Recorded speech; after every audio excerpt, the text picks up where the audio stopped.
The maid said to the millionaire, "Don't sign this," and what he did next surprised everyone. Before we begin, tell me in the comments, where are you watching from? And if you love heartfelt love stories that truly touch the soul, make sure to subscribe to the channel. That way, you won't miss any new content, and you'll also help this channel grow and reach more hearts like yours. The summer had arrived in Savannah with its heavy, unrelenting weight. The sun spared not even the shadows, and the air felt thicker. That morning, when Mariana Lancaster walked through the iron gates of the Merrick estate for the first time, she carried a worn fabric bag in her hands, and in her heart the burden of someone who couldn't afford to make a mistake. The mansion was imposing. White columns, tall windows with linen curtains, and a meticulously trimmed but lifeless garden. Everything there exuded power and distance. Mariana, fair-skinned with a light dusting of freckles, red hair tied in a simple bun, and wearing a grey uniform, paused for a moment before ringing the bell. She took a deep breath. This job meant medicine for her grandmother, food in the pantry, and bills paid for another month. The door was opened by the housekeeper, Mrs. Grace. Elegant, stern, but polite, she gave a quick nod. "You're the new helper. Follow me," she said curtly, without looking back. Mariana obeyed in silence, walking through hallways lined with fine wood and light marble floors.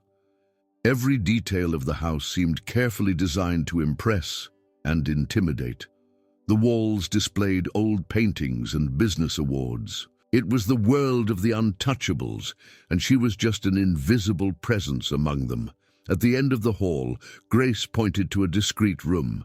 "Your duties start here. Clean Mr. Merrick's office. Everything must be spotless before 8. Mariana nodded and entered. The office was a cold space, though well lit. Tall curtains filtered the sunlight, casting soft shadows on the dark mahogany desk. On it, stacks of papers, a silver pen, and a leather-bound contract with gold lettering on the cover. She hesitated for a second. It wasn't in her nature to touch personal belongings, but as she wiped the desk, the document slipped open to one of its pages. Mariana's eyes fell on clauses mentioning full transfer of executive authority, irreversible asset handover, and waiver of intellectual property for registered trademarks. She frowned. "This seems wrong," she murmured. To herself, heart speeding up, Mariana quickly closed the contract and continued her work, but something inside her couldn't ignore what she had read. She had a feeling, and Mariana always trusted her instincts. Later, around 7:50, she heard firm footsteps echoing down the hall. A man entered the room. It was him, Holden Merrick, tall, athletic, fair skin with a slight tan, slightly wavy, dark blonde hair, wearing a white dress shirt with the sleeves rolled up, a loose tie, and a serious expression. His grey-green eyes scanned the room like someone surveying territory until they landed on her. "Who are you?" he asked, his tone unchanged, but with a hint of surprise. "Mariana, sir. I started today." He nodded vaguely, tossed a folder on the desk, and picked up the contract. He was about to sign it. That's when Mariana, driven by an unexpected courage, stepped forward. "Mr. Merrick, please," her voice trembled but was steady. "Don't sign that." He stopped, blinked once. The silence that followed seemed to last minutes. "Excuse me," he said, now looking at her more intently. She swallowed hard. I was cleaning, and the contract fell open. I didn't mean to, I swear. But what's in there? It seems dangerous. There are terms that I can't explain exactly, but someone might be trying to trick you." The air grew heavier. Mariana stepped back, expecting an outburst, the firing, the humiliation. But to her surprise, Holden set the pen down. "Leave," he said without raising his voice. She obeyed immediately, unsure if she still had a job. When the door closed behind her, Holden stood still for a few seconds. Then, with a serious expression, he picked up the contract and began to reread it carefully. And for the first time in weeks, something inside him seemed to wake up. Holden left the pen on the desk, eyes fixed on the contract still open. Mariana's words echoed in his mind, uncomfortable like a warning he didn't want to hear but couldn't ignore. For a moment, he stood there, staring at those coldly disguised clauses. Something was wrong, and for the first time in a long time, he admitted it to himself. In the hallway, Mariana walked with measured steps, hands trembling slightly. Her heart beat so hard it seemed to echo in her ears.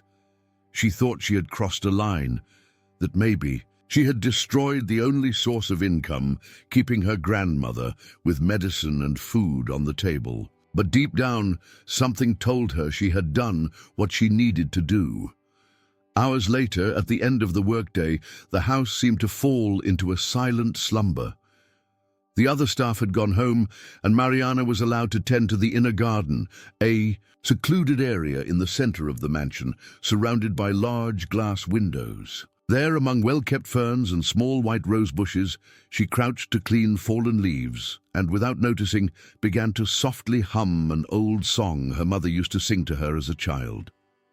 Somewhere over the rainbow, way up high, the gentle melody floated in the warm afternoon air. From the top of the staircase, Holden Merrick stopped walking.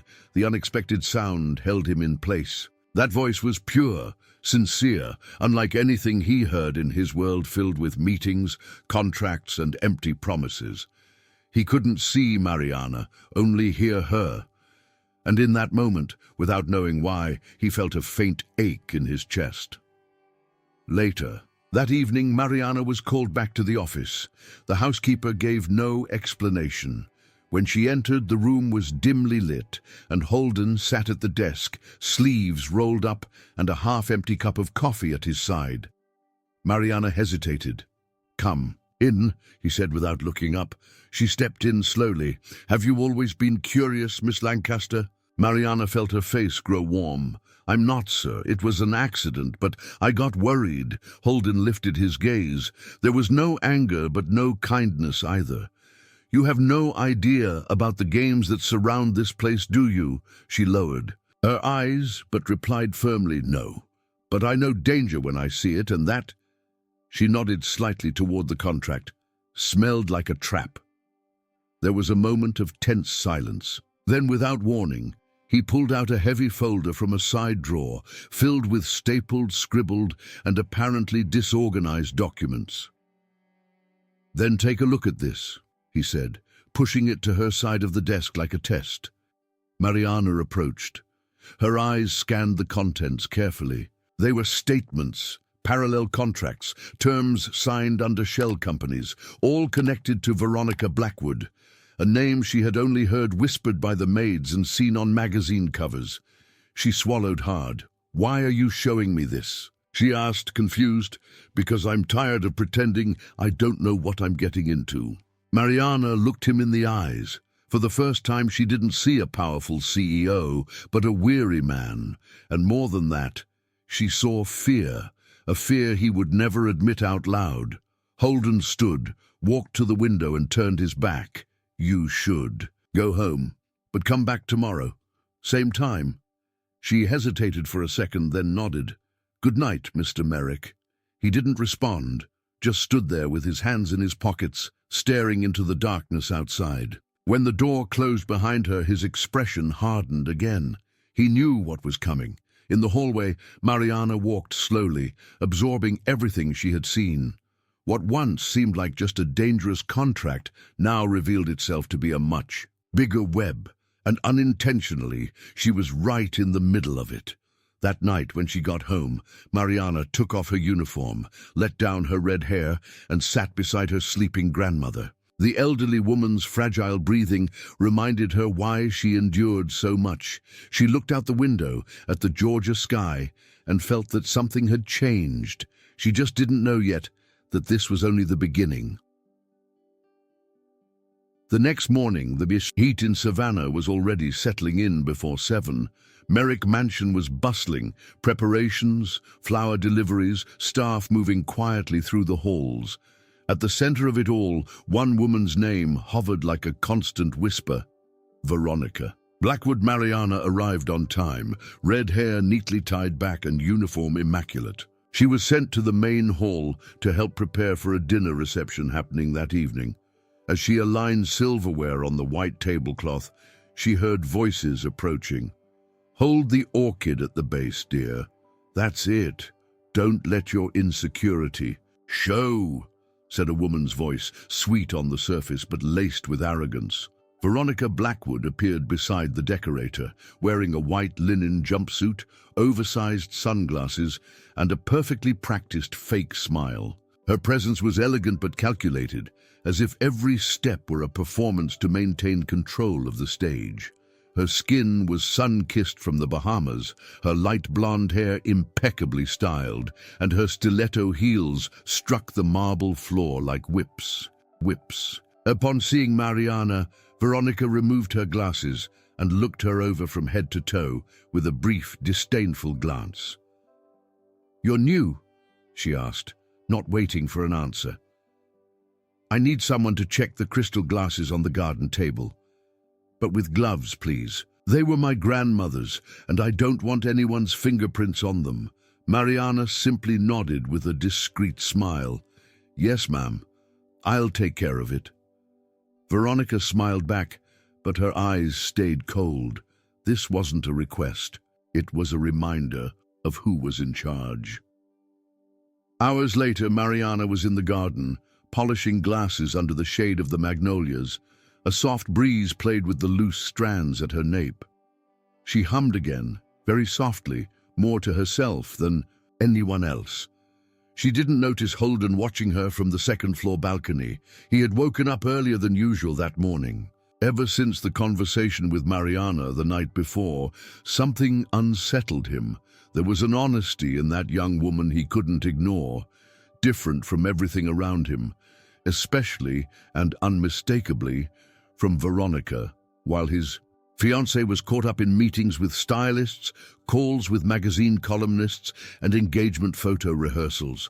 Holden scanned through the contracts with greater attention. Mariana had planted a seed of doubt, and it was growing like a sprout through a crack in the wall. That night, the dinner unfolded as protocol dictated. Warm yellow lights hung from chandeliers.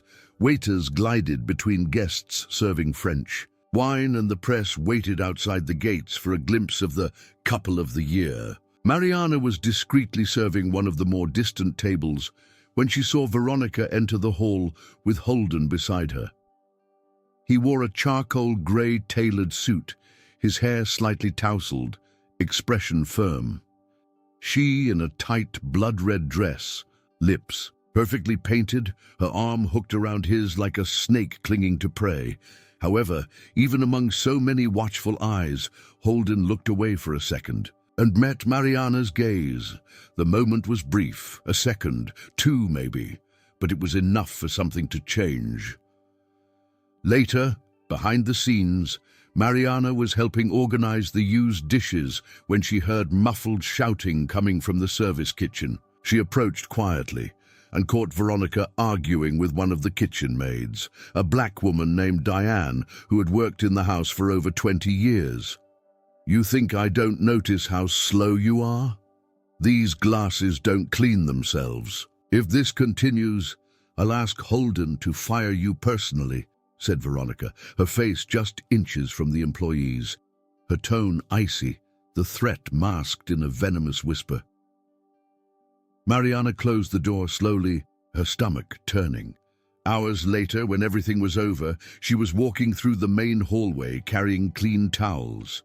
Holden was alone, sitting on one of the library sofas, his shirt collar unbuttoned, eyes lost. Mariana hesitated, but he noticed her. "You heard?" he asked directly. She stopped, surprised. "I did, but I didn't mean to." "She wasn't like that at the beginning," he said, almost like trying to convince himself. "I believed that she would help me keep everything together, but now I don't even know who she is anymore." Mariana looked at him softly. "Maybe she's exactly who she is, sir, and you're only now starting to see it." He took a deep breath, like trying to draw air that wouldn't come. "And you Have you always been like this? Calm, observant. She gave a modest, slight smile. I just learned to watch the world. Those without power have to pay more attention. He stayed silent for a few seconds, as if recording those words. Good night, Mariana, he said finally, with a small nod. She replied in a whisper, Good night, Mr. Merrick, and left, her steps light, leaving behind not just the faint scent of cheap soap, but also a presence that was starting to stir something inside him he didn't yet have a name for. On the balcony, Veronica watched everything from the darkness, eyes narrowed with the look of someone who had never tolerated being ignored. She had noticed, and she wouldn't let it go. The next morning, the Merrick mansion was quiet. It was as if each room held something inside, a secret, a tension, a warning. The sky outside was cloudy, the summer heat giving way to a cooler breeze, almost symbolic. Mariana entered through the back door with her usual discretion, red hair tightly secured, eyes a bit more alert than usual. Something in her body seemed to know that this day would not be like the others. The housekeeper, Mrs. Grace, directed her straight upstairs. Today, take care of Mr. Merrick's office. He asked for everything to be in order before noon, she said without much eye contact, as if in a hurry to get Mariana out of the way. Mariana nodded lightly and climbed the stairs in silence. The office was in the east wing, far from the bustle. The door was tall, heavy, carved from dark wood. She entered, as always, carefully. The curtains were closed, letting in just enough light to reveal the shapes in the room. Books organized with precision, a leather armchair near the fireplace, a mahogany desk perfectly positioned in front of a family portrait. She started working, took out a soft cloth from her bag, put on cotton gloves, and began cleaning the surfaces attentively. Upon reaching the desk, she noticed something different. A brown envelope, sealed, had been left on the desk. The red ribbon that bound it was loose. It wasn't her business. She knew that. But something about that envelope caught her attention.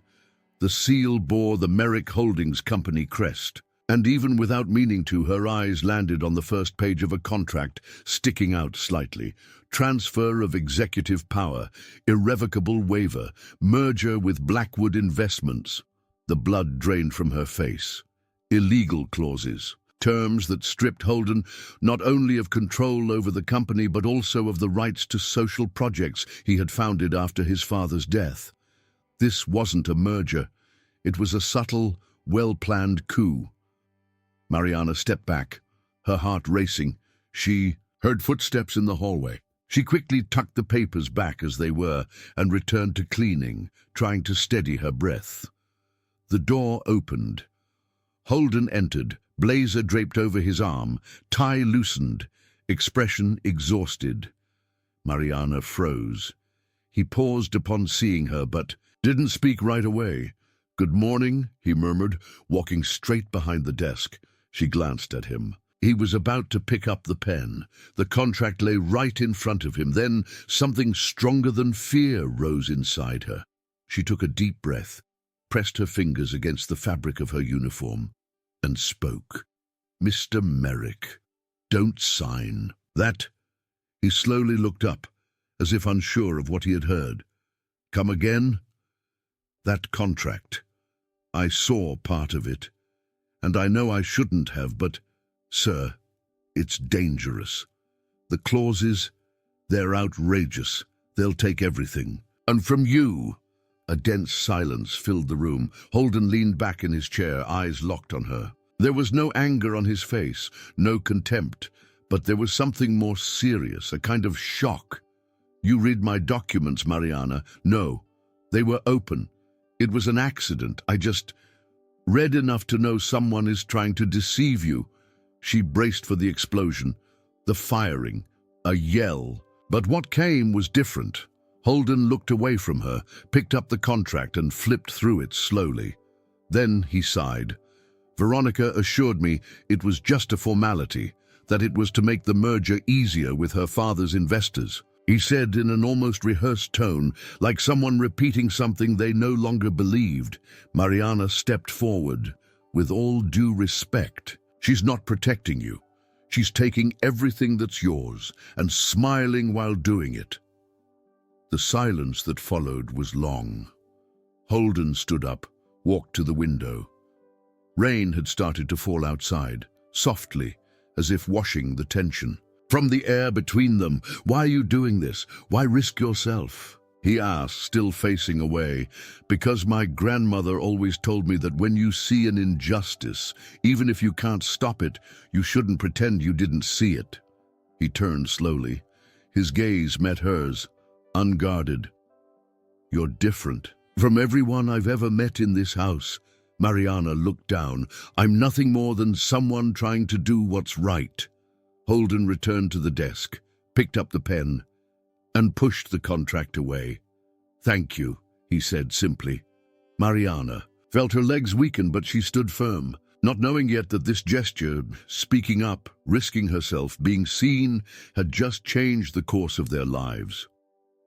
Outside, the rain grew heavier, and inside that room, an empire had been saved by a voice that, until then, no one had heard. The rain that afternoon seemed endless. The sound of steady drops against the windows of the Merrick mansion was the only noise breaking the thick silence left in the wake of Holden's decision. He had pushed the contract away with resolve, but that small, quiet, intimate act was about to trigger something much larger, something Mariana couldn't possibly imagine. In the days that followed, Holden vanished from the household routines. Meetings were cancelled, Veronica didn't show up. The movement in the mansion became odd, as if a secret were about to explode behind the marble walls. Mariana continued her work in silence, but her steps no longer had the same lightness. Eyes were on her. She could feel it, lingering stares from other employees, veiled questions, and above all, Veronica's sudden absence left a more threatening void than her presence ever had. On Wednesday morning, Grace discreetly called Mariana to the service wing, Miss Blackwood called. "Asked for your home address," she said, frowning. "Said it was to send flowers, but I found it strange." Mariana felt a chill down her spine. "Did you give it to her?" "No, but someone in security might have. I thought you should know." That night, Mariana returned home with a knot in her throat. The small house she shared with her grandmother on the outskirts of Savannah felt quieter than usual. Mrs. Lorraine was sleeping in the bedroom, breathing with difficulty. Mariana made tea, checked the windows, locked the doors tight. Something inside her was screaming that danger was getting closer. In the early hours of the morning, a sharp noise woke her. She jumped up. No lights were on, but the back door was ajar. She moved forward cautiously, her heart racing. "Is someone there?" she whispered, holding a flashlight. No answer, but on the floor next to the kitchen table were wet shoe prints, and the drawer where she kept her grandmother's documents was open. Rummaged through, Mariana locked all the doors again, hugged her grandmother tightly, and stayed awake until daylight. The next morning, exhausted and scared, she arrived at the mansion with visible dark circles under her eyes. She tried to act normal, but inside she felt a constant tremor. In the afternoon, she was called to Holden's office. When she entered, he was standing by the fireplace, staring at the ceiling as if trying to process the obvious. "The contract disappeared," he said, before she could say anything. Mariana's eyes widened. "What do you mean?" "It vanished from my desk. No one came in here besides me. And you," she stepped back, offended. "I would never—" "I know," he answered quickly. "I don't think it was you. But this just proves someone inside is playing dirty, and not just with me." Mariana hesitated for a moment, then told him what happened the night before. "My house was broken into. Someone went through my things. It had to be someone connected to her. Veronica knows I saw the contract, and now she's trying to scare me." Holden walked over to her slowly. His eyes were darker, as if they carried guilt for having put her in danger. "I should have protected you," he murmured. "It's not your fault, but now I can't go home without fear." He looked at her deeply. There were no more barriers between them, only raw, urgent truths. "You can stay here," he said after a long silence. "There are guest rooms, security, and trust." She took a deep breath, surprised by the offer. "I appreciate it, but I can't leave my grandmother. She needs me. Then I'll reinforce security there. Starting today, no one gets near your house without me knowing." Mariana tried to protest, but he was firm. "You warned me about the contract, saved everything I built. Now it's my turn to make sure no one touches what's yours." Outside, the sky darkened again. Another storm was coming, not just of clouds, but of truths ready to explode, and Mariana, until then invisible to everyone, was at the center of something far greater than she ever imagined. She just didn't know the worst was still to come. The rain had stopped, but the air still carried the thick humidity of a recent storm. The Merrick mansion remained wrapped in silence, as if even the walls were breathing slower. It was late at night when Holden Merrick, after hours locked in the office digging through files and reviewing old emails, finally stepped out onto the side balcony, a glass of whiskey in hand and a tired look on his face. He had discovered what he already feared. The clause transferring total power had been discreetly inserted weeks after the original contract was drafted. And worse, there were no records of his authorization. His signature had been scanned and added without consent. Someone from the legal team, someone trusted by Veronica, had conspired with her. Mariana was right, and now what he didn't want to see had become impossible to ignore. There, under the still, damp night sky, she appeared. Mariana, in simple clothes and her red hair loose for the first time since she started working there. She held a cup of tea, which she offered without saying a word. "I brought this to help you sleep," she said softly, her eyes avoiding his. Holden accepted the cup. She sat on the bench beside him, keeping some distance, but not as much as before. The silence between them was comfortable, filled with something new, almost invisible.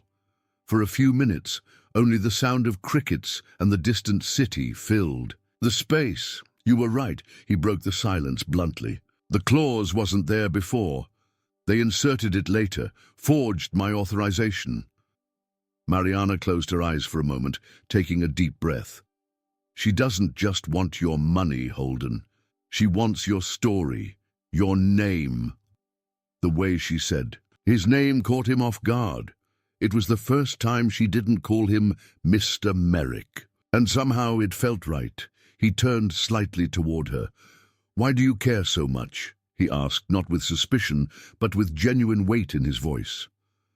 Mariana lowered her gaze, as if choosing her words carefully.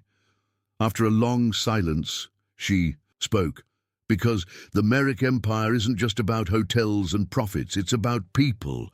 And because my life was shaped by one of those stories no one ever sees." Holden frowned. "What do you mean?"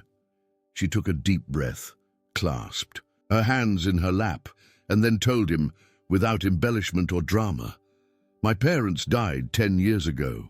A landslide on unstable ground during a poorly supervised construction of one of your resorts in rural North Carolina. They were working without proper equipment.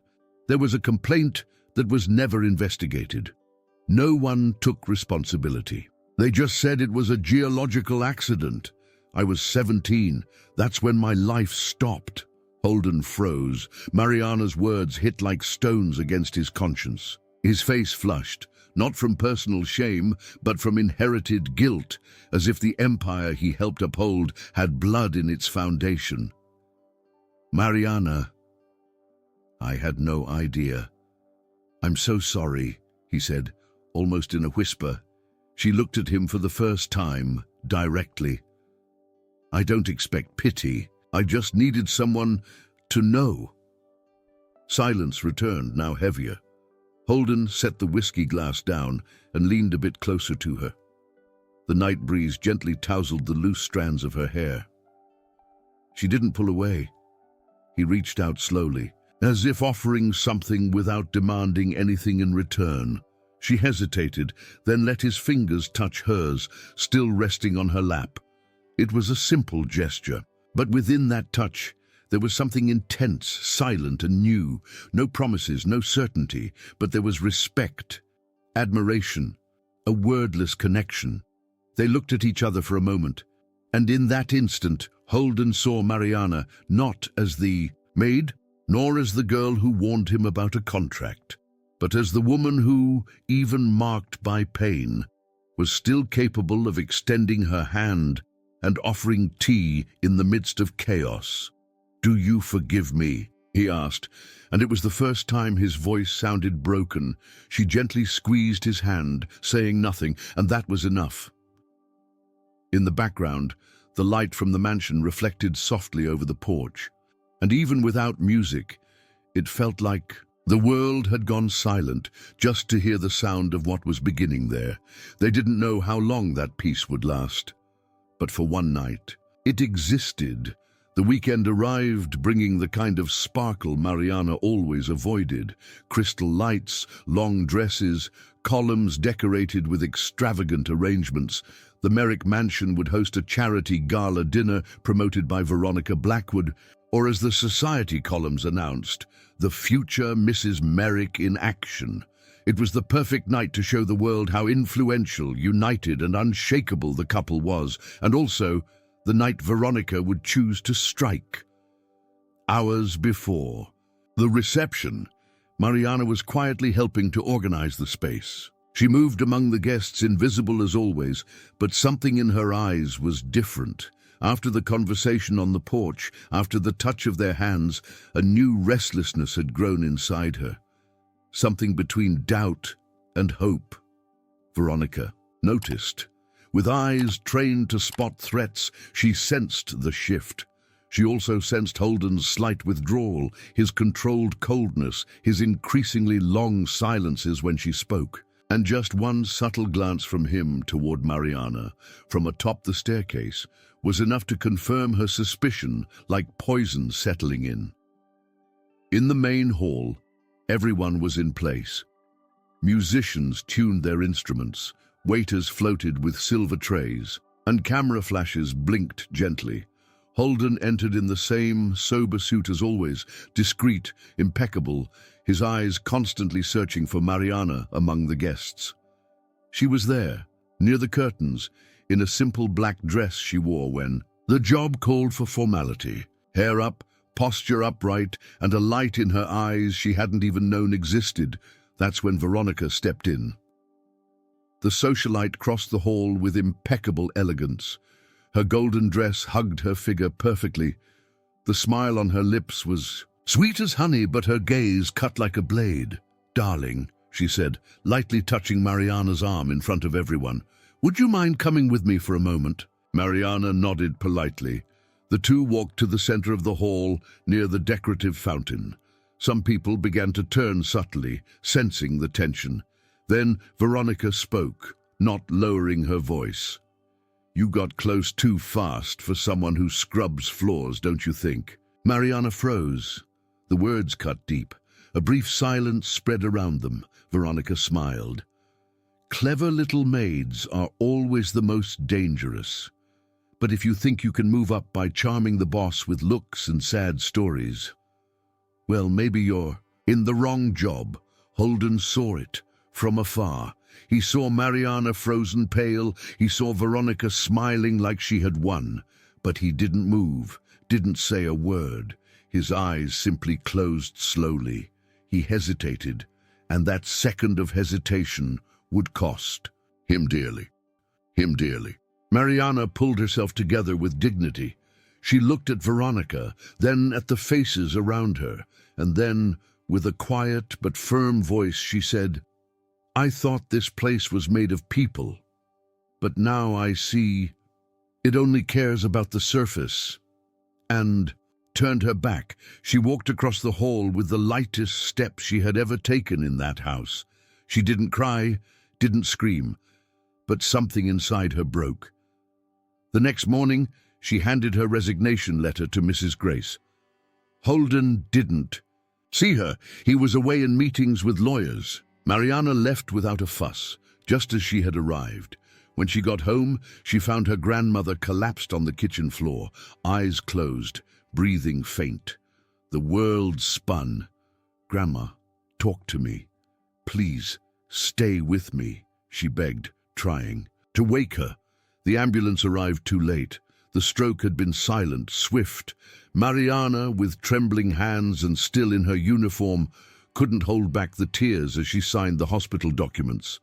Now all she had was a quiet room, the sound of the wind against the window, and the feeling of having lost everything that kept her grounded. She was alone. Once again. Meanwhile, Holden sat in his office, reading the resignation letter, his eyes fixed on the last line. "Thank you for seeing me, even if just for a little while." He closed the letter slowly, but it was already too late.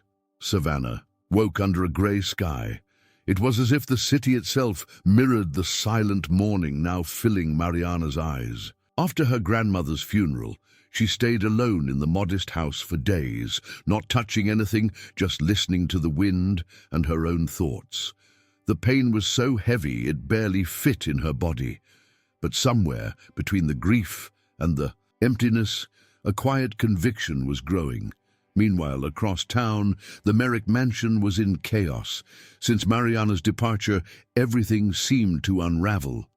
The Merrick name flooded headlines with accusations of corruption, embezzlement, and fraudulent contracts involving major investors. A former executive had leaked documents to the press directly implicating deals Holden had supposedly approved. The family's reputation, built over generations, was bleeding in public. Veronica, with her flawless presence and elegant venom, now pressured Holden relentlessly. "Just sign the merger," she demanded, her tone colder than ever. "Or watch everything fall apart before your eyes. You know you need me." Holden stared at her in silence, his eyes dull, beard unshaven, posture slumped from sleepless nights. Images of Mariana haunted him quietly, her disappointed gaze, the letter, the final touch he hadn't had the courage to hold on to. But now, something deeper drove him. Guilt. Not just for letting Mariana be humiliated, but for being blind for far too long. He made up his mind to uncover everything. He dove into old records, accessed secret bank statements, forced the IT team to retrieve deleted emails. And then he stumbled upon a truth dirtier than he had ever imagined. An old partner of the company, Henry Colburn, had died in an accident 2 years prior, shortly after opposing the merger with the Blackwood Group. But financial records showed he had filed a formal complaint just days before. That complaint had mysteriously vanished, and days later, Henry's car flipped on a deserted road. Holden held his head in his hands. My God, she knew. She made it happen. Veronica. She didn't just manipulate, she erased obstacles. Definitely. But what Holden didn't know was that he was being watched. That same night, he received an envelope with no sender, slipped under his office door, wrapped in thick paper, folded with care. Inside were copies of confidential emails, falsified bank records, and an audio file. The recording captured a conversation between Veronica and a Blackwood Group lawyer. "If he hesitates, use the Colburn files. We burned everything, but I have backups. If he resists, we know what to do." Holden swallowed hard, along with the envelope, a short, handwritten note. "I kept this when I thought it didn't matter, but now, maybe it will save you." Mariana. She had kept everything, even hurt, even far away, even after being ignored. When she needed help most, she had protected him. Holden sat down slowly, his heart racing, his hands trembled. He ran his fingers over Mariana's firm handwriting. For a moment, he closed his eyes. She saved me. Again! The next morning, the police were called. Lawyers were dismissed. The newspapers announced an official investigation into Veronica Blackwood. Holden appeared in public for the first time in weeks, alone, worn down, but with a different look in his eyes. When a reporter asked what had made him take action, he simply answered, "Someone who had already lost everything, but still had the courage to save me." In the modest house, Mariana watched the broadcast on her phone. She didn't smile, but her eyes shone, not from revenge, but from justice. And because, deep down, she knew that story wasn't over yet, the press conference was scheduled for late Monday afternoon. The media crowded the entrance of Savannah's oldest hotel, where Holden Merrick would personally address the accusations surrounding his name and his family's reputation. The lobby was packed. Cameras, microphones, journalists from every network waited anxiously for a statement that could either destroy his image or, as few hoped, redeem it. When Holden walked in, he wore a white shirt with no tie, blazer, folded over his arm, no security, no makeup, just him, tired, honest, and steady. He walked up to the podium with an envelope of documents in hand. His eyes scanned the crowd. He took a deep breath and spoke with a voice that was clean, clear. "I was blind because of pride, convenience, and fear, and in that blindness, I let good people pay the price for my mistakes." The cameras began to flash more intensely. He continued, "Veronica Blackwood not only tried to illegally take control of Merrick Holdings, but she is also involved in the suspicious death of my partner, Henry Colburn. I've presented all the evidence to the police. Evidence given to me by a woman this world ignored, underestimated, and humiliated." A murmur spread, whispered names, journalists exchanging glances. "Mariana Lancaster," he said with pride. "She was the only person who tried to protect me. And I didn't listen when it mattered most." Hours later, as Veronica was arrested leaving a beauty salon downtown, wearing sunglasses and a face twisted in hatred, Mariana's name began circulating on social media, but not in the way she would have wanted. Websites and tabloids labeled her as the boss's new fiancée, the maid who conquered an empire, the woman behind the scandal. Mariana saw it all on her old cell phone while cleaning. The backyard. She was alone. Her grandmother's plants were slowly wilting. The house, quiet since Lorraine's passing, seemed to echo every headline like a slap to the memory. In the late afternoon, she heard footsteps on the gravel driveway. She looked up and saw him. Holden. No car, no security. His shirt wrinkled, and dust on his shoes. He stopped in front of the small wooden fence and said nothing for a moment. "You shouldn't be here," she said, not angrily, but with visible exhaustion on her face. "I needed to see you." She crossed her arms. "You've seen enough of me in the office, in the ballroom, in front of everyone. Now I came to see you here, where you really are, where you truly exist." Mariana looked into his eyes and saw sincerity. But she also saw something that hurt. "You left me alone in that ballroom, when I needed you, when everyone was looking at me like I was nothing." Holden lowered his head. The pain in his eyes was real. "I was wrong. I was a coward. I thought I could fix it later. But by then, you were already gone." She took a deep breath, swallowing, the tears burning in her throat. "This isn't about the company, or Veronica, or the police. It's about me. For the first time, I don't want to be saved. I want to choose." He took a step closer, stopping at the gate. "Then choose. I didn't bring flowers. I didn't bring promises. I only brought what's left of me after everything collapsed. And even then, you're still here," he said, placing his hand over his heart. Mariana swallowed hard, her eyes filled with tears. "Go away, Holden." He hesitated, then nodded slowly. took 2 steps back, but before turning away, he murmured, "If you ever change your mind, I'll be where I should have been all along, by your side." And he walked away. Mariana watched him until he disappeared down the dirt road, eyes full, chest aching in silence. The wind rustled the window curtains. Inside, an old photo of her grandmother smiled from the dresser.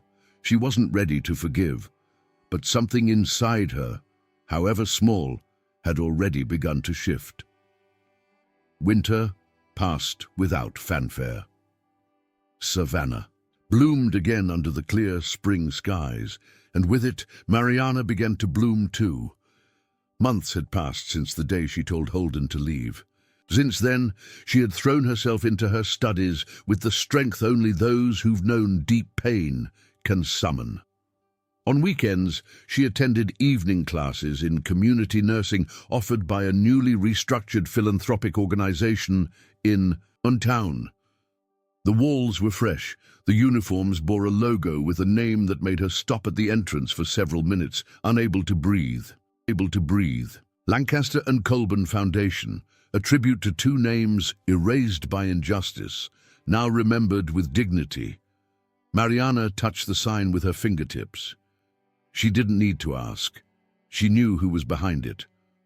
Holden Merrick had donated a fortune, quietly, but he asked for no publicity, no speeches, no plaques with his name. The project helped women victims of violence, cared for abandoned elderly people, and offered scholarships to young mothers needing to return to school.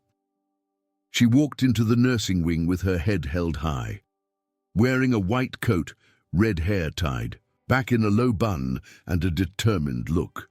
Her days as a maid were behind her, but the kind, steady woman who had emerged from the shadows of Merrick Mansion was now blooming in daylight, turning pain into purpose. One afternoon when she got home, she found something different in the mailbox. A beige envelope, no logo, no return address. She recognized the handwriting as soon as she opened it. It was a letter, handwritten in dark blue ink. The paper carried a faint scent of lavender, and the words seemed to have been carefully drawn. "Mariana, I don't know if you still think of me. Maybe not. Maybe yes. But I think of you. Every day since that gate, you made me see the world differently. Made me understand that courage isn't about shouting louder. It's about standing up when everything wants to see you fall. You changed my life, even when I didn't deserve it. And even if I can never repay that the way I'd like to, I hope. You know, my door is still open, always. Holden." She read and reread each line with blurry eyes, folded the paper carefully, holding it to her chest for a long, silent moment. Her heart, which had been broken so many times, now beat strong and uncertain.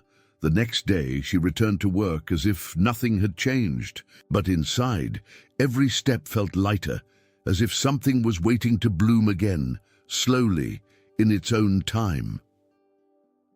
What Mariana didn't know was that at that very moment, across town, Holden passed by the foundation every day, always stopping in front of the sign, without going in, without asking for anything, just waiting, in silence. He knew forgiveness couldn't be demanded. It had to be earned, and maybe, just maybe, the new beginning had already begun. The spring sun lit up the new garden with a gentle, almost golden light. The old central space of the Merrick Mansion, once filled with expensive flowers and pristine fences showcasing elite luxury, was now living earth, with community beds, recycled playgrounds, hand-painted benches, and the laughter of children, running among the trees that had survived time. Mariana walked slowly along the uneven stone path. She wore jeans, a light t-shirt, and a backpack slung over one shoulder. Her red hair, now shorter, swayed in the soft breeze. She stopped near the main entrance, where a simple wooden sign marked the new name of the place, Hope Garden, Lancaster, and Holden Project. She smiled with her eyes, It was no longer a monument to opulence. It was a place where lives were healed, where once silenced voices now had a space to echo. At the back of the garden, among compost bags and iron shovels, Holden Merrick was digging a bed alongside two teenagers.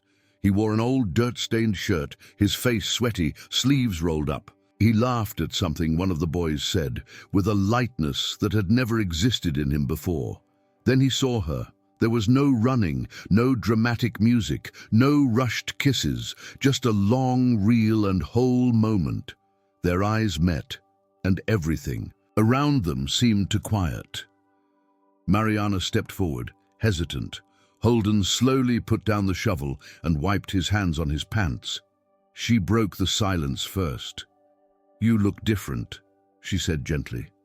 "I'm trying to be someone who deserves to." "Be here," he replied, walking closer, not crossing the line only she could allow. They stood face to face. The breeze moved her hair. The sunlight outlined his face. There were scars on both, and something profoundly beautiful in the fact that they weren't trying to hide them. "I got your letter," she said. "I didn't know if I should send it." "You should have," she replied with a faint smile. Holden lowered his eyes, fidgeting nervously like he never had, not even in front of the press. "Do you still hold resentment toward me?" he asked. Mariana paused, looked around, saw children playing, an elderly man being helped by a nurse, a woman with a black eye being embraced by volunteers. This was the result of what they had built. Even through chaos, no, she said firmly.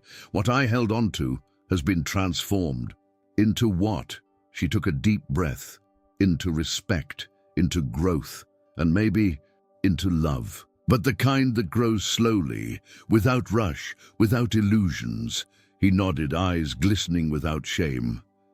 "I didn't come to ask for anything," he said, voice choked. "I just wanted you to see that I'm here, that I'm still here."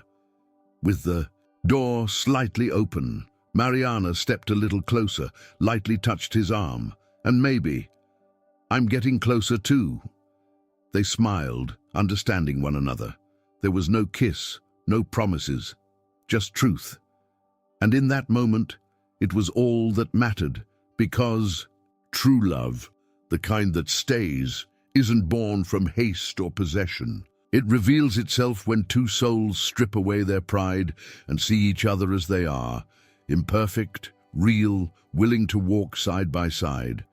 And so, among gardens and slow steps, a new story began, without grand declarations, but with something infinitely stronger, the courage to start over with a clean heart. Now tell me, what did you think of this story? From 0 to 10, how much did it move you? Leave your answer in the comments. I really want to know. If you enjoyed it, like the video, share it with someone who loves a good story of resilience. And of course, subscribe to the channel so you don't miss the next ones. And before you go, I've picked another even more emotional story that will touch your heart in an unexpected way. Watch it now.